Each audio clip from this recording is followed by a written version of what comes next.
Hello there, my name is Rachel. The first time you see my channel, I used to review cartoon series, anime series. So sup and computer random. And today we're going to talk about Centaurworld Season 1 and Season 2. Now, I have to say, Season 1 was pretty weird. It's something I wasn't expecting. I think no one was expecting because we heard this in the anime news, and the anime community or the cartoon community were sort of talking about it, but more like asking questions. What is this? What is Centaurworld? And the only thing you know is sort of an adventure, sort of musical, and about centaurs. And that's it, because it's sort of a big ass question. When you start putting play on the first episode, you thought, oh, or at least I thought, it's sort of the end of the world trying to survive this evil force of this sort of evil black army trying to take over the human race. And out of nowhere, it flips on his head, and the horse, who was sort of the main character, with their rider, they don't have a really specific name. It's just the rider and the horse sort of escaped. Well, one escaped. It's the horse who escaped the different universe of Centaurworld, and the whole point of horse is trying to go back to his rider to help her because it's her friend. But Beloved is sort of breaking down her character to even to her design, who is this sort of badass, well-constructed horse animation, to cheapening up her armor, her design, her personality, understanding who she is and what's her purpose, especially understanding the world of Centaurworld, because Centaurworld, how to best describe it, is basically Alice in Wonderland, and that the perfect idea of this world, because everything alike, everybody know how to do magic. Also, everybody has this sort of weird cookie personality of basically Centaurworld is sort of a cartoonish world, even as the how horse belong a very serious, dramatic world, and you see sort of clashing to horse, sort of this kind of cultural backlash. She doesn't understand. She's trying to understand everything. But I love it when she meets kind of Mama Wink and her clan, who a bunch of misfits who got kicked out of their own clan, and Mama Wink sort of picked them up. As Mama Wink picks up Horse, trying to kind of integrate it in their group.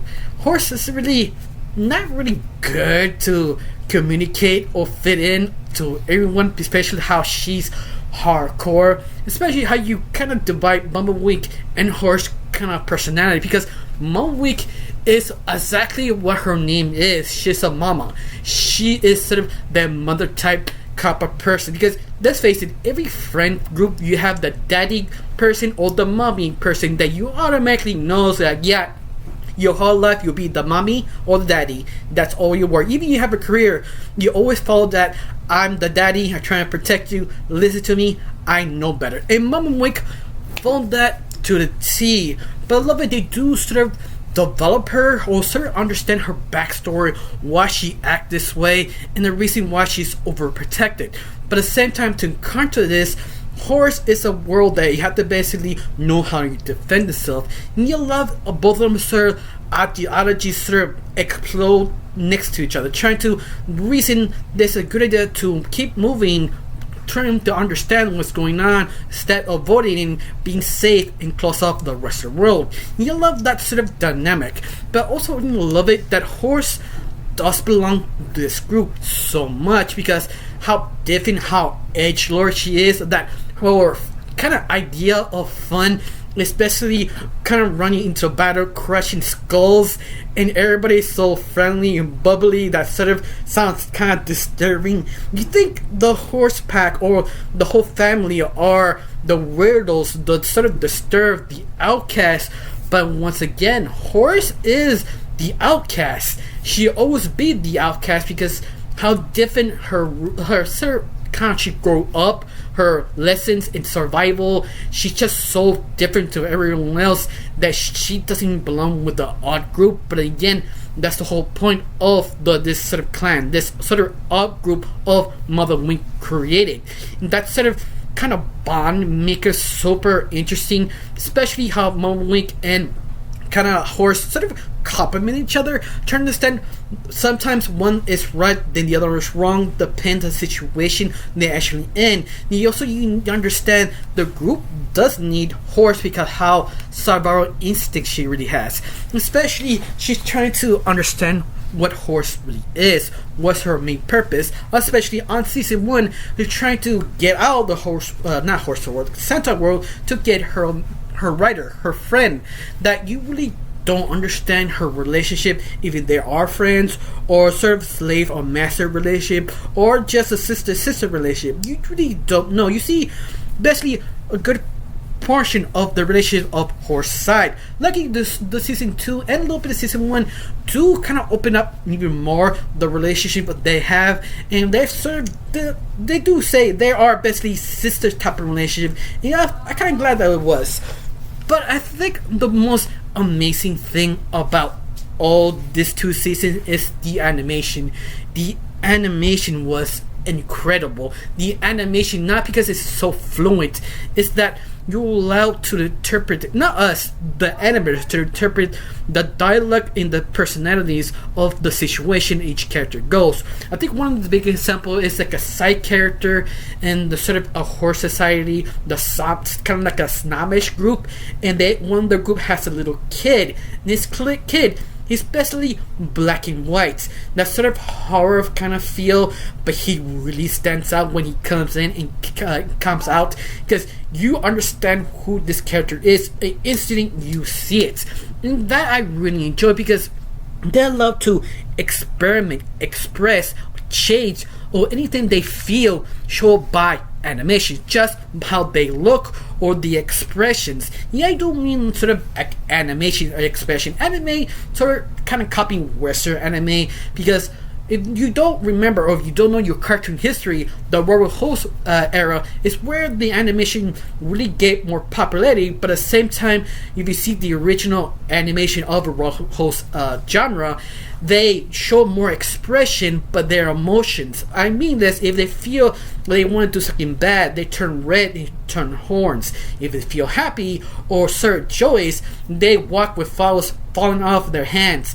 But not even carrying her flowers, you have flowers around them. Once more, just showing how they feel, and that sort of logic fall to this series super well. And something just I wish other animations sort of copy this sort of idea. Be true to the original animation philosophy. Just do what you think what the character feels or interprets that. But of course, it depends what type of project, because some projects can do that because it doesn't make sense with the type of project you're trying to do.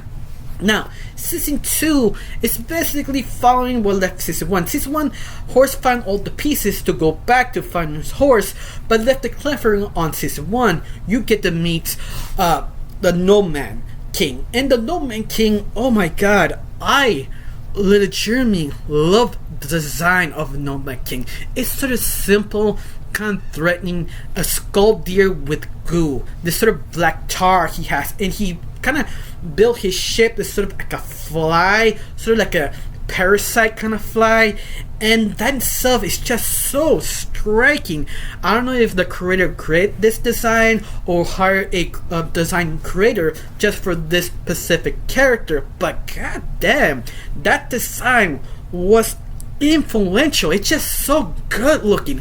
I was terrified. I understood what this character really is. You understand Nomad King, his name, his design, his little personality you have a little bit on season 1. You understood how threatening and dangerous and what the other characters would afraid of him. It kind of reminds me kind of like Adventure Time, the Lich King, that you know a little bit about the Lich King, but when you look at what he does, just for a few scenes, you understand the character. You are afraid of that character. And the Nomad King is that type of character. He is legitimately a good looking villain and an interesting one.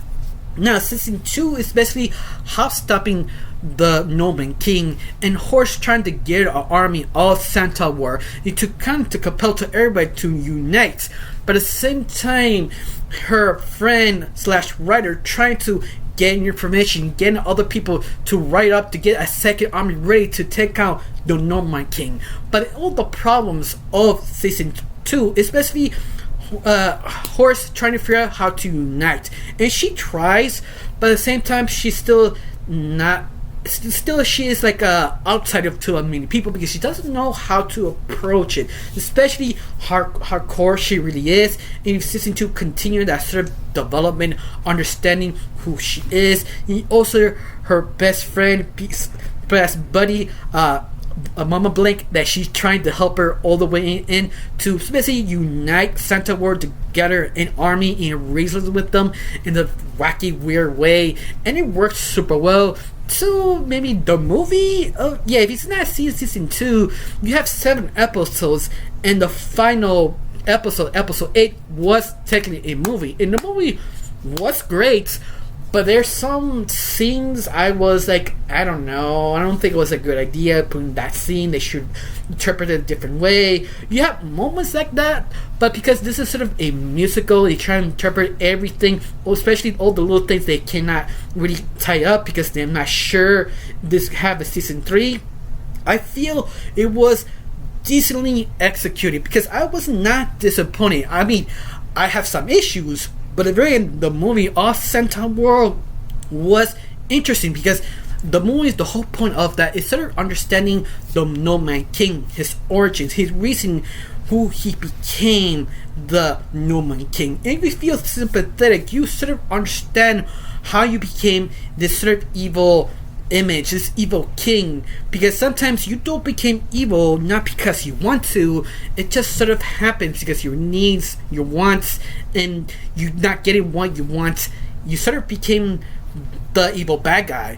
Yeah, I thought fascinating because the final, I think, act, you finally realize who was the Nomad King. It was a half a part of the human king who is built up to be this sort of savior, the one who helps them, the one who survived this, the one who motivates it. But you realize, no, it's sort of a lie. It's sort of that twist that technically the Nomad King was a good person, and the good king was the bad person. But how the king was sort of trying to cover up everything, also trying not to kill the Nomad King because he kills the Nomad King, kill himself. It's sort of this weird dynamic that he needs the Nomad King to survive, and the Nomad King needs the human king to survive also. But at the very end, he doesn't want to because his love of this one woman. And I won't go that deep, but at the same time, it makes super sense what sort of came up with it, what the Nomad King becomes. And I feel they put it off pretty well.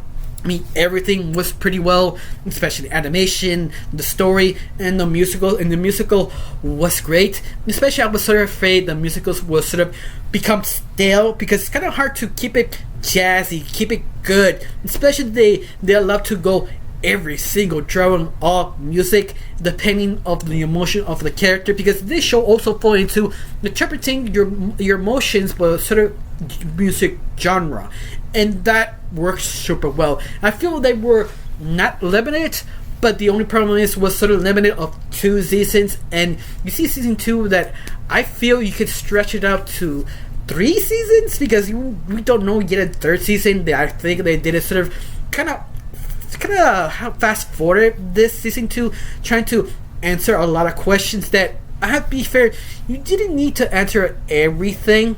Like the little things you don't need, like what happened to the little copy versions of the Centaurworlds? They shoot little mean selves. What happened to them? Where'd they go? And they enter that. Yeah, I mean, that was kind of fun to see what does happen to them. But at the same time, I really didn't need the answer of that. That's sort of the funnest sort of questions of Centaurworld. But once more, that's just me. The very end, I did like season 1 more than season 2. Season 2 has its issues, but the very end, I did not feel bitter or disappointed. I was satisfied. Now, I have this question from you guys. Do you like season 1 more than season 2, or prefer season 2 than season 1, or you heard of this season, or you don't like this series? Tell me down below. Let me know. I got nothing else to say. Just thank you for watching. Don't forget to subscribe and have a wonderful day.